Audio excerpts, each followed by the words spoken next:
मिनश्शैतानिर्रजीम बिस्मिल्लाहिर्रहमानिर्रहीम।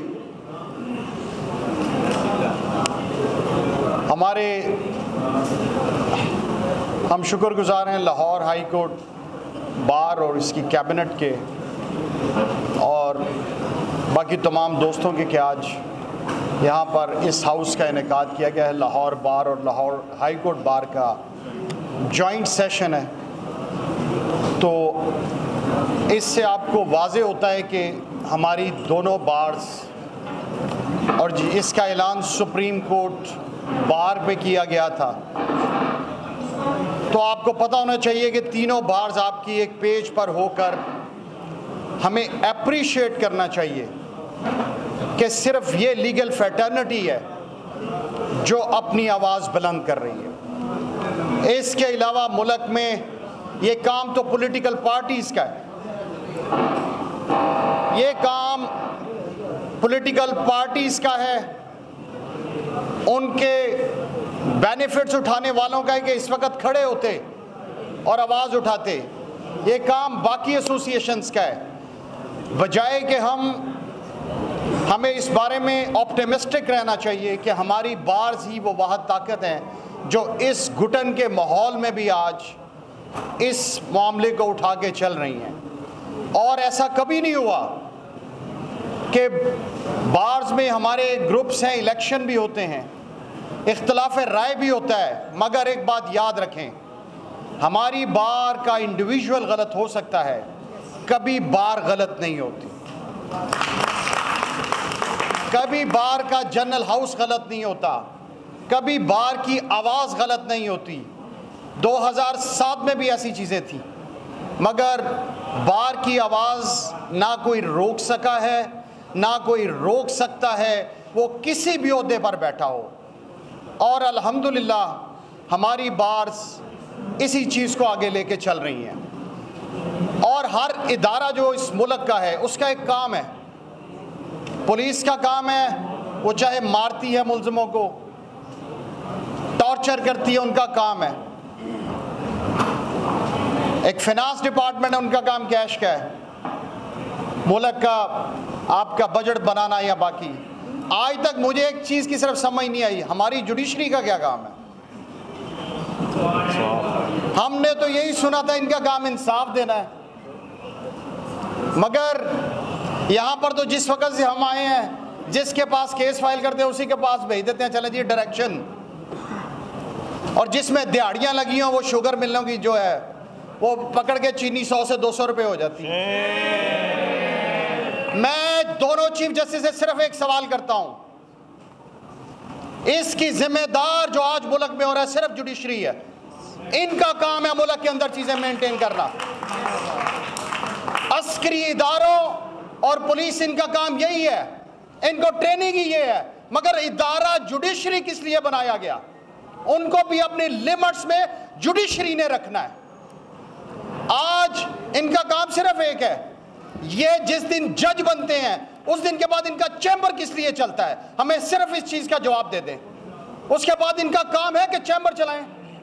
उस दिन में इंडियन जस्टिस, उनकी बेटी अगले साल प्रैक्टिस शुरू कर रही है, उसने वहां से ट्रांसफर ले ली है कि मेरी बेटी यहां पे अगले साल प्रैक्टिस शुरू करने जा रही है, मैं यहां एज ए जस्टिस काम नहीं कर सकता।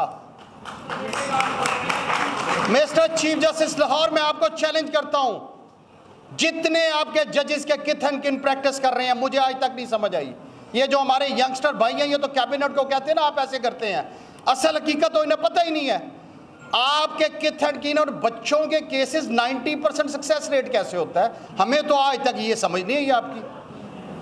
हर मोटा केस आपके चैम्बर्स में होता है, एक के बच्चे दूसरे जज के पास, दूसरे के बच्चे पहले के पास। सारा खेल तो आप खेल रहे हैं। और जब ये सारे बेनिफिट्स लेने हैं तो मुझे बताएं किस मुंह से ये उन इदारों के खिलाफ ऑर्डर्स देंगे। फिर ऐसे ही होगा कि 100 बिलें जो हैं 96 जो हमारे कोर कमांडर हाउस वाली हैं, वो कभी फुटबॉल बन के दूसरे जज के पास, दूसरे से तीसरे के पास। कभी ऐसा भी हुआ है कि बिलें आप वापस भेज दें।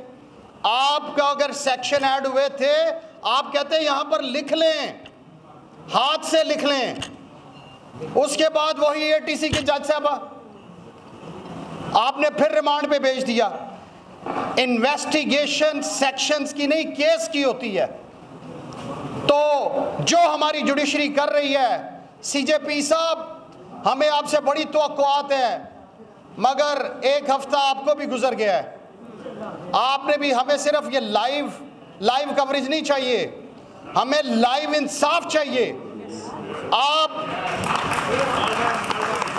आप 15 जजेस को बैठा के कॉस्मेटिक जस्टिस ना दें, हमें आपस में ही खेल रहे हैं। वो एक वकील साहब खड़े हैं, 8 जज साहब इधर आर्गूमेंट दे रहे हैं, 7 उधर दे रहे हैं। आप 7-8 बेंच बना के, आप 7-8 बेंच बनाएं कि वो वहां पे बैठ के जस्टिस करें। पॉलिटिकल विक्टिमाइजेशन या पॉलिटिकल वेंडेटा या इन चीजों की तरफ मत खेलें। रही बात बार्स की, हमारी बार्स में आपको यहां पर इस रोस्टम पे कह रहा हूं, लाहौर बार, लाहौर हाई कोर्ट बार, हमारा कोई पॉलिटिकल एजेंडा नहीं है। हम सिर्फ बार के साथ हैं, ना हमारी कोई पार्टी है, ना हम किसी पार्टी के साथ खड़े हैं।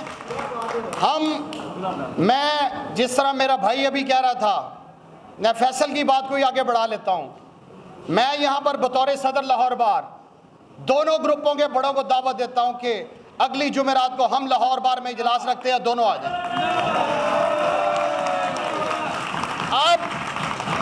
अब आप देखिएगा 28 को, फिर देख लीजिएगा कि कौन यहां आया है और कौन नहीं आया और कौन आपके साथ खड़ा है।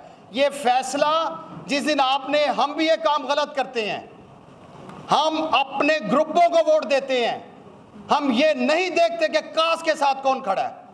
मुझे बताएं आज इस छत के नीचे कौन आगे खड़ा हुआ है। आपको ये याद रखना चाहिए, पॉलिटिक्स भी हमारा हिस्सा है। पॉलिटिक्स के जरिए ही आप नुमाइंदे चुनते हैं। आप उन नुमाइंदों को मत चुने जो बार के साथ गद्दारी करते हैं। उस वक्त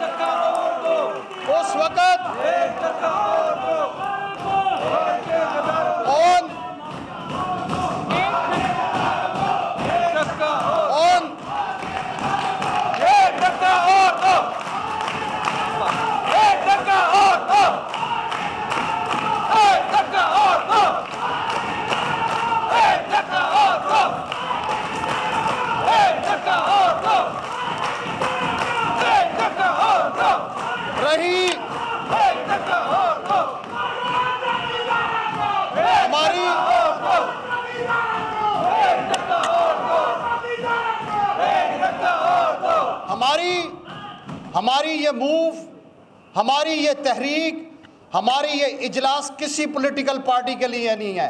इस मुल्क के साथ कोई सिंसियर नहीं है। हमने तीनों को देख लिया। हम सिर्फ ये इंसानी हकूक के लिए करेंगे, कानून की सरबुलंदी के लिए करेंगे और आइन के लिए करेंगे। हम किसी पॉलिटिकल पार्टी की वजह से ये मूव नहीं चलाएंगे। ना हमारी बार से कोई सिंसियर है कोई पॉलिटिकल पार्टी, ना इस मुल्क के साथ सिंसियर है। सबको देख लिया गया है। तो हमने जो भी करना है, जिस तरह आज की तहरीक हमारे भाई इमरान पाशा ने दी है, इस तरह का ये एक वाकया नहीं है। इससे पहले भी सोशल मीडिया पे वो 14 साल अरसलान वाला केस चला था, जिसके वालिद के जनाजे पे उसको शिरकत ना करनी थी। इससे बड़े वाकयात हैं। आपके कारोबार तबाह किए जा रहे हैं। आपको ये तो ज़िया के माशाल्लाह में नहीं हुआ था। मेरे वालिद साहब 11 साल जेल में रहे ज़िया के माशाल्लाह में, मगर फैमिली और बिजनेस को किसी ने टच नहीं किया, किसी फीमेल को टच नहीं किया। ये कौन सा काम आप चला रहे हैं मुल्क के अंदर? और हमें उस इंसानी हकूक के लिए काम करना है कि जो अभी भी जेलों में है, जिनके बिजनेस अभी भी तबाह किए जा रहे हैं। सबसे पहले हमने उनके लिए काम करना है कि वो लोग जो देखें, किसी भी जगह आपकी प्रेजेंस, आपकी geofencing is not a crime, political affiliation is no crime. किसी की पसंद नापसंद से हमने नहीं जाना कि इसको पकड़ के अंदर डाल दें। एक कानून बना हुआ है और ये कानून को मेंटेन, मैं फिर कहता हूं, किसने करना है? जिसका हमें आज तक नहीं समझ आई कि जुडिशरी का काम क्या है। सिर्फ तनख्वाहें लेना, प्रोटोकॉल एंजॉय करना और वकीलों को डांटना। इतनी जुर्रत है जस्टिस साहिबान लाहौर हाई कोर्ट, तो देखता हूं कब कोई सीनियर आ जाता है, जी सर कैसे हैं, और यंगस्टर आता है तो आप डांटना शुरू कर देते हैं। ये कोई तरीका नहीं है। मैं इसके अलावा हमें मूव ज़रूर चलानी है। मुल्क के अंदर जो इकनॉमिक सिचुएशन है उसके लिए हमें पॉलिटिकल स्टेबिलिटी चाहिए। आइन के अंदर लिखा हुआ है कि 90 दिन में इलेक्शन होने चाहिए, और ये बहुत बड़ी मूव चलनी थी अगर बंदयाल साहब अपने पांव पे खड़े होते, मगर अफसोस कि वो भी आधे रास्ते में लड़खड़ा गए। अब यही उम्मीद हमें काजी साहब से, आपका नाम भी तो काजी है, अल्लाह करे कि आप अपने नाम की लाज रखें कि आप वाकई ही काजी बने। तो हम मुतालबा करते हैं कि फौरी तौर पर आइन के मुताबिक इलेक्शन कराए जाएं ताकि मुल्क के अंदर स्टेबिलिटी आए।